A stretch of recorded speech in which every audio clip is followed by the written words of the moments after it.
السلام عليكم ورحمة الله وبركاته. ازيكم عاملين ايه؟ النهاردة جاي لكم بفيديو جديد. النهاردة هنعمل معاكم العدس المصري وطريقة فول.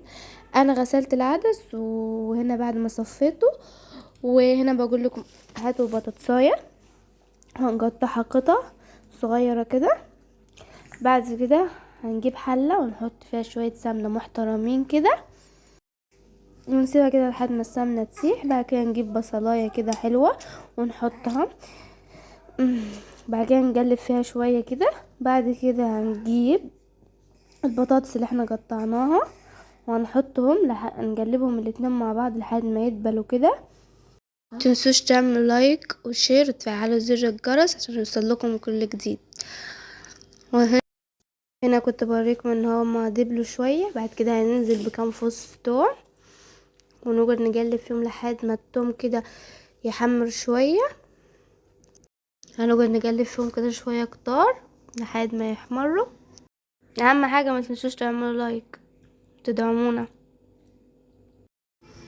هنقعد كده نقلب فيهم. بعد كده هنجيب طماطميتين يكونوا حمر وطراي ونحطهم فيهم لحد كده ما يدبلوا كده شوية. بعد كده هننزل بيهم بالعدس. متنسوناش في اللايك. بعد كده هنا هننزل بالعدس ونقلب العدس مع الخضار شوية كده. بعد كده هننزل بيهم بالمية والبنوتات اللي كانت دي احنا بنتعلم من بعضين. اي حد عنده نصيحة ليا يفيدني بيها يكتب لي في التعليقات وانا بقبل اي نصيحة من حد. هنا انا غطيت العدس بعد ما زودته بالمية عشان يطيب. وهنا كنت بوريكم اللي هنحمصه.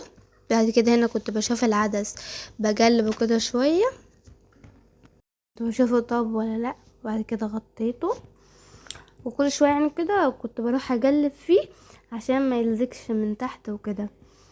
ما تركزوش على كلامي عشان لسه فاتحاها جديد وكده. المهم هنا غطيتها. بعد كده هجيب صينية واقطع العيش قطع كده صغيرة مربعات وهفرجه عن بعضيه عشان يتحمص في الفرن. بس هدهن الصينية من تحت زيت وهرش رشة زيت صغيرة من فوق وهقلبهم مع بعضيهم وهدخلهم الفرن يتحمر. وانا كنت بوريكم نفرجهم عن بعض وكده. وهنا بعد ما حطيت له الزيت وقلبتهم مع بعض. وهنا كنت بشوف العدس طب ولا لسه. متنسوش تعملوا لايك. تمام. وهنا كان قاعد له حبة صغيرين ويطيب. بعد كده جبت التوم وهنعمل الطشة بتاعتنا. ماشي. انا كنت كده نقلب شوية حلوين كده في الطشة. متنسوش تعملوا لايك وتدعمونا في قناتنا. وبعد كده هننزل بالطشة على العدس ونقلب كده.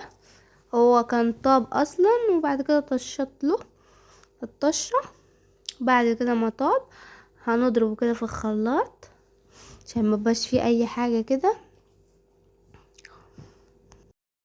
وهنضرب كده ضربتين. بعد كده هننزله في الحلة التاني. بعدين هنفرغه في الطبق وبالهنا والشفا. ده العيش اللي انا حمرته هناك ده بعد ما طلعته من الفرن. متنسوناش في اللايك. ماشي. بعد كده نزلت بالعدس في الحلة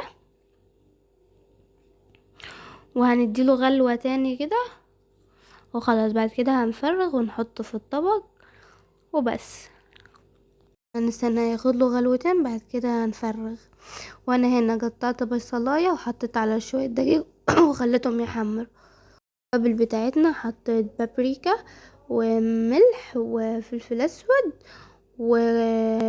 وكركم ومرقة دجاج. وهنقلب كده قلبتين وياخد غلوة مع التوابل. بعد كده هنفرغ. تمام. بعد كده هنعمل الفول المصري العظيم. هنا بصلة على كام فص ثوم وشوية عدس وطماطميتين كده. وبعد ما غسلنا الفول حطيناه في حلة ومليناها ونزلنا بالعدس وبالطماطميتين وبالبصلة بتاعتنا وكام فص ثوم. وبعد كده هنديهم كده قليبة وكل 10 دقايق هنروح نقلبه عشان ما يلزقش. انا كنت بعد 10 دقايق رحت قلبته. متنسوناش في اللايك يا جماعة وتدعمونا. تمام.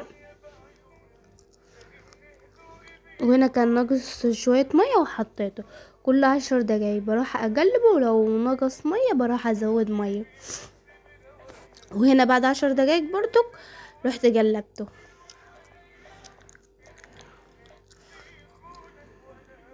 هنا كنت بوريهولكم ان هو كان قاعد له حاجة بسيطة ويطيب، وهنا كان قاعد له 5 دقايق بالظبط وكان يطيب. وهنا بعد ما طاب بوريكم وانا بفرغ اهو، وده بعد ما طاب.